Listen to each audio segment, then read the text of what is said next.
95% of people don't achieve their goals, and 43% quit by the end of January. I've set New Year's goals before and normal goals, and for the most part, I have not hit a lot of them. That is until I started using some methods from the 12-week year. And since I've started doing this in the past month, I've gotten more done every week than I normally do in like a month. It's absolutely crazy. So today I wanted to share some ideas from this book that have really helped me get a lot more done, and then how to actually set goals that you can achieve and stay accountable to those goals so that you can live the life that you want and actually hit those goals and make your life better.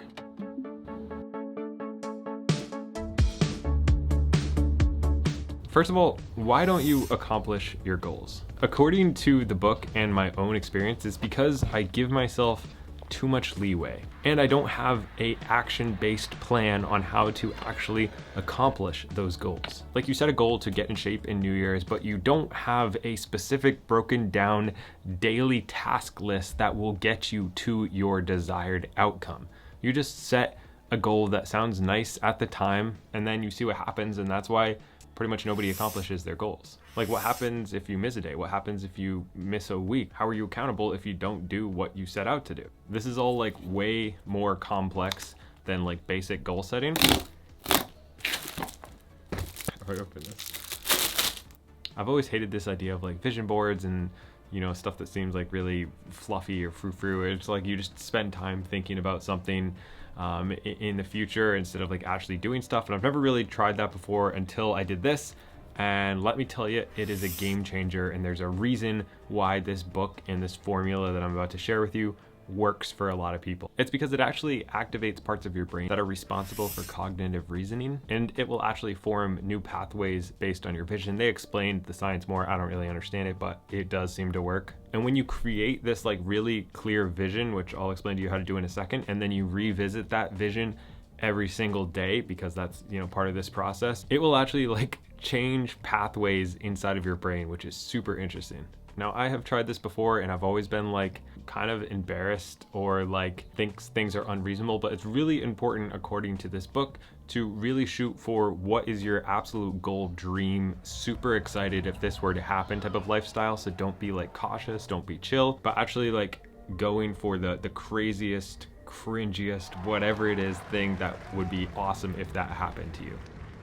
3-level goals. So to create this type of vision, you need to set 3-level goals. So you start with a long-term goal, and we'll go exactly in how to do that, but you start with your long-term goal. And this will include improvements that you want to make in your spiritual life, your relationships, your family, your business, your finances. And it's actually really important to dream super big about all this stuff and be honest to find the things that you truly want, so that you can trigger not only, you know, some type of desire for that, but also fear that if you don't do these things, you won't have that. So you actually want to use fear to your advantage. And that was actually a big unlock for me of like, I'm like scared that if I don't take action on some of the things that I know I should take action on, I will not have that dream life that I could have, that I will not have if I don't follow this path, right? So I have this fear of missing out on what my life could have been. And that's why you want to actually write this big dream out on paper and physically write it down, because that makes it more tangible.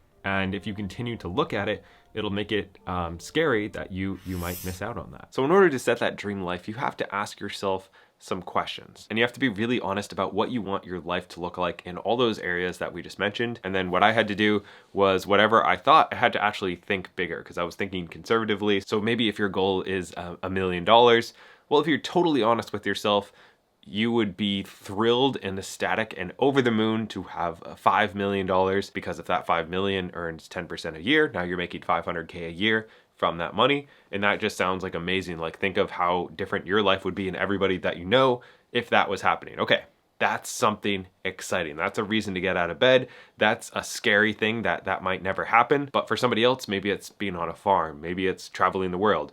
What is your absolute crazy dream life that if this happened, you would be over the moon, and it's enough to get you excited and scared that it won't happen? So once you have your long-term vision, you want to actually start planning out what you need to do over the next 3 years in order to make that a reality, and really start breaking it down into which things do you need to do first and what are the steps in order to complete those things. You want to take your time and be as specific and detailed as possible. This can take a little bit, but it's really important. So once you have your short-term objectives kind of like written down that all lead back to your long-term dream life, then we can build our first 12-week plan. I know we talked about a lot of different areas, but it's really important to pick just 1 to 3 goals that you're going to focus on for these next 12 weeks. I like to do 1, but that's what they kind of recommend. So just pick one of those things that is attainable and also will make a really big impact towards that future dream life.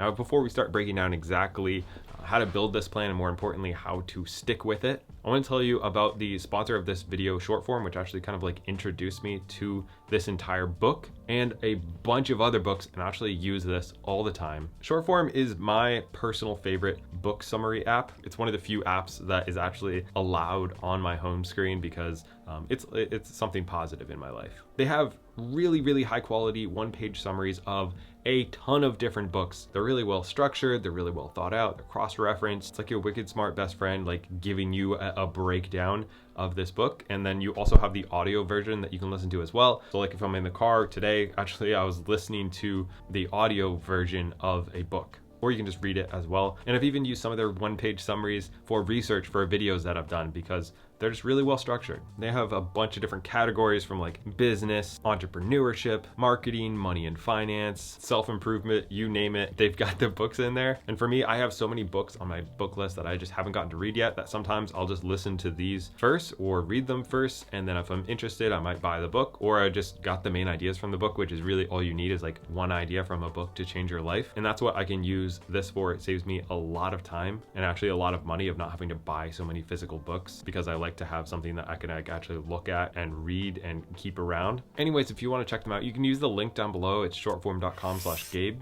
You can get a free trial of unlimited access, an additional 20% off your membership. It's a really good investment into yourself. I absolutely love it. Yeah, link down below. All right, let's talk about the ideal weekly plan. So at the beginning of each week, you should actually write through what your ideal week would look like in order to accomplish this goal that will get you closer to the bigger goal. So at the beginning of each week, or the end of the week, whatever works better for you, look at your main 12-week goal and your next step that you wrote down underneath that, and make sure that in the coming week you have step-by-step action plan of what you should be doing each day in order to get you closer to that goal. This way, if you have it all written out this way and you take the extra time to plan, which is something I'm not great at but I'm really working on, you will always know what you should be doing. What is the next important thing that you should be doing? Because a lot of times when we procrastinate, when we don't get that stuff done, it's because we don't have a clear vision of what we should be doing next. We don't know what that next important thing is. And if you plan that out ahead of time, you become much more productive. Wham!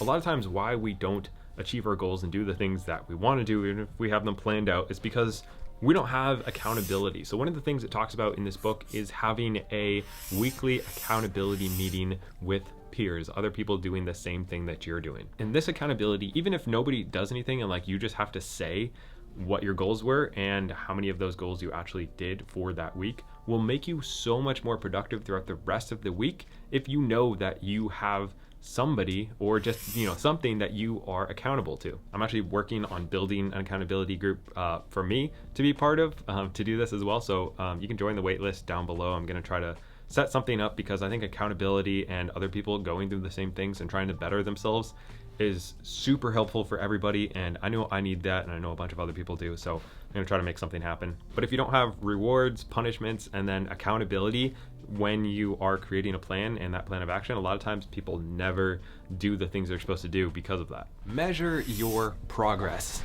So let's say you have 10 things that you need to do this week, just for round numbers, and you hit 8 of those. Well, then you did 80%. That's like 80% of what you wanted to get done, you actually got done. And then let's say that over the next 12 weeks, you had a goal to get 12% better. Well, after 3 weeks, you're only doing 1% better or 2% better. You're not on track to hit your 12%. And if you look back and you say, well, I did 80% of the things I was supposed to do, so why am I only 1% better as a company?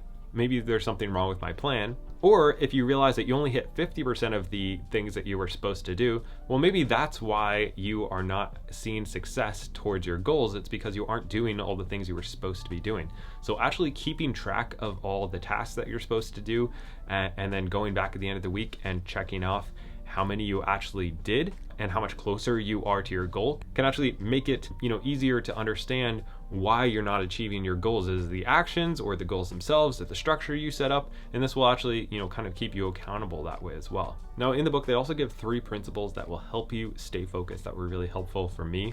The first one is to realize that you are not a victim, and to stop being a victim. Instead of complaining about, things that happen to you in life or your job or the government or whatever, focus on what you can control and put your energy and your frustration and anything else into those activities, because that's the only thing that's actually going to make a positive impact in your life. Complaining, blaming other people, all of that only hurts yourself. Taking complete accountability for every good thing and bad thing that happens to you can only make your life better, because if a bad thing happened, you can change what you did. If a good thing happened, it's because you did it. And that gives you hope that you just can't have if you give that power to somebody else. Don't complain, because that leads to despair, and despair can lead to depression. So I always try to frame things in a positive light. Change your behaviors. If you're not getting the results that you want out of your life, which maybe if you're watching this far into the video, you're probably not, it's because you haven't changed anything. Maybe you watched this, but you haven't actually taken action on anything. If you want to see real, success and move forward in your life, you need to change what you're doing every single day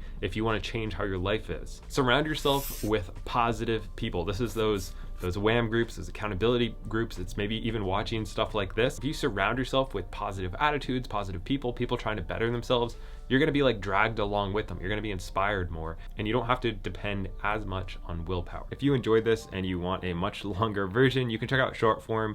They have a really good review of this down in the description, or grab the book. It's really good, but these are kind of the core principles that are most of your takeaways that you can kind of follow. Hopefully this was helpful. See you in the next one.